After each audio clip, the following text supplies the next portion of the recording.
안녕하세요. 의사결정을 도와주는 남자 의도남입니다. 오늘은 유학을 오실 때 또는 해외 취업을 노리고 미국 이민을 오시거나 미국으로 건너오실 때 실패할 수 있는 유형에 대해서 말씀을 드릴게요.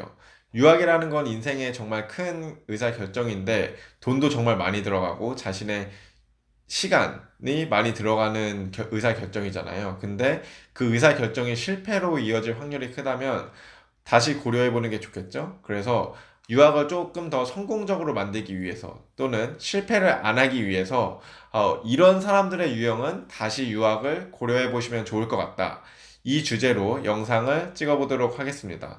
저는 세 가지 관점에서 얘기를 해볼 건데 정말 정확한 룰이 있는 건 아닌 것 같아요. 어떤 사람은 운이 좋아서 성공할 수도 있고 어떤 사람은 정말 운이 나빠서 잘 안 될 수도 있지만 일반적인 관점에서 봤을 때, 이런 성향을 가진 사람들은 성공하기 쉽지 않다는 분명히 있습니다. 그래서 저는 그 부분들을 하나씩 말씀드리도록 하겠습니다.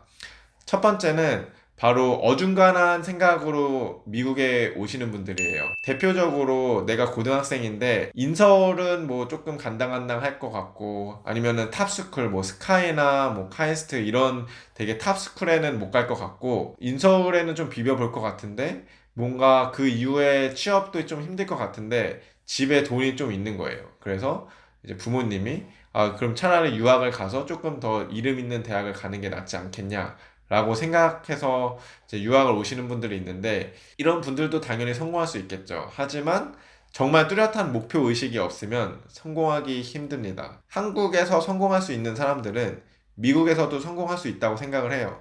물론 언어적 장벽이 조금 있을 수도 있지만 그 멘탈리티나 그런 사람의 성향은 한국에서 성공할 수 있으면 미국에 와서도 충분히 성공할 수 있다고 생각을 합니다.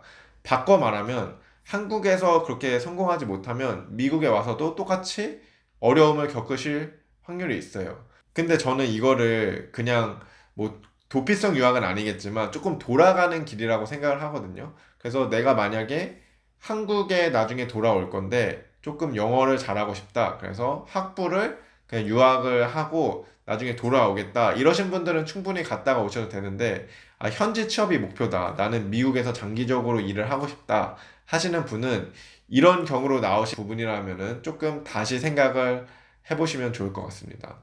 그래서 이제 뚜렷한 목표 의식과 장기적인 플랜을 명확히 세우신 다음에 나는 이런 전공을 통해서 이런 회사에 들어갈 거야. 그럼 그 회사에 가서 리크루팅 홈페이지에 들어가서 그 타이틀이 어떤 경력과 관련 전공을 요구를 하는지 읽어 보셔야 되는 거예요.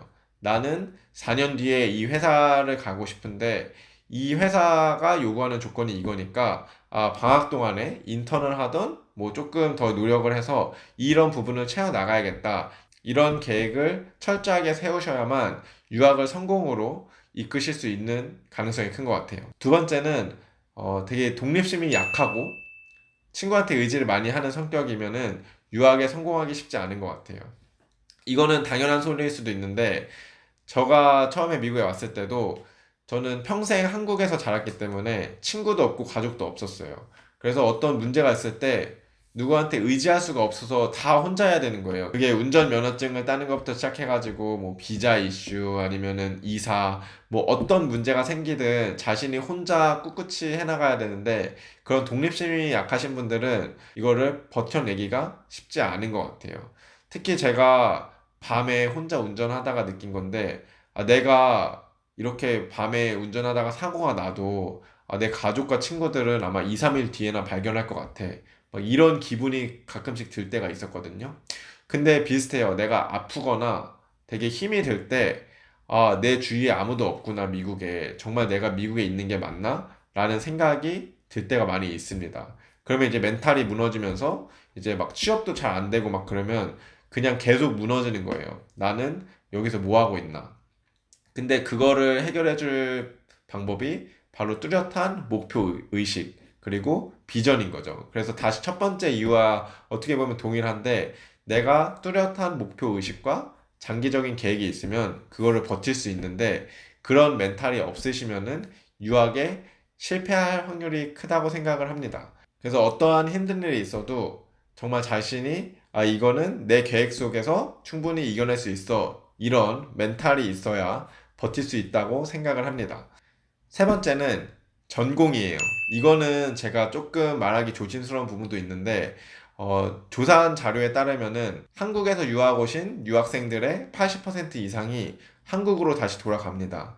그 가장 큰 이유는 당연히 현지 취업이 되지 않기 때문인데, 현지 취업은 다시 돌아가 보면 전공과 정말 큰 연관이 있어요. 기술을 가지고 있지 않은 사람들이 현지 취업을 하기가 쉽지 않은 게, 미국 회사 관점에서만 봐도 특별한 기술력이 없으면 나는 그냥 영어 잘하는 현지인을 뽑는 게 난 거예요. 왜냐면 현지인은 영어도 잘하고 내가 비자 스폰을 해줄 필요가 없기 때문에 추가적인 비용이 안 들어가잖아요. 그러면은 내가 현지에서 취업하려고 하는 미국인들 또는 다른 나라에서 온 사람들이랑 봤을 때 정말 뛰어나게 보여줄 수 있는 뭔가가 있어야 되는데, 이게 증명이 안 되면 취업이 안 되는 거죠.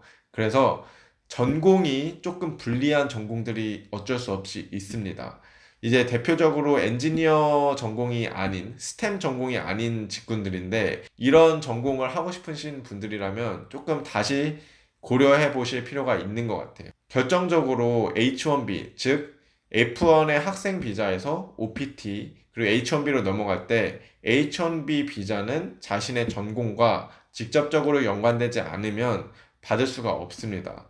그래서 OPT로 졸업 후에 뭐 1년 동안 잡을 찾기는 쉬울 수도 있어요. 하지만 OPT가 된다고 하더라도 H1B를 받으려면 자신의 전공과 직접적으로 연관이 있어야 되는데, 이제 문과생 분들 같은 경우에는 자신의 전공에 딱 맞는 일을 찾기가 쉽지 않은 거죠. 그렇기 때문에 짧게는 올 수 있지만 미국 현지에 남는 게 목표라고 생각하시는 분은 조금 다시 생각을 해볼 필요가 있는 것 같습니다. 그래서 엔지니어 직군 또는 기술력, 뭐 파일럿이 될 수도 있고 건축 뭐 이런 게 될 수도 있는데, 자신의 기술력이 증명하기 힘든 직군, 그런 전공을 선택하시는 분들은 다시 생각해 보면 좋을 것 같아요.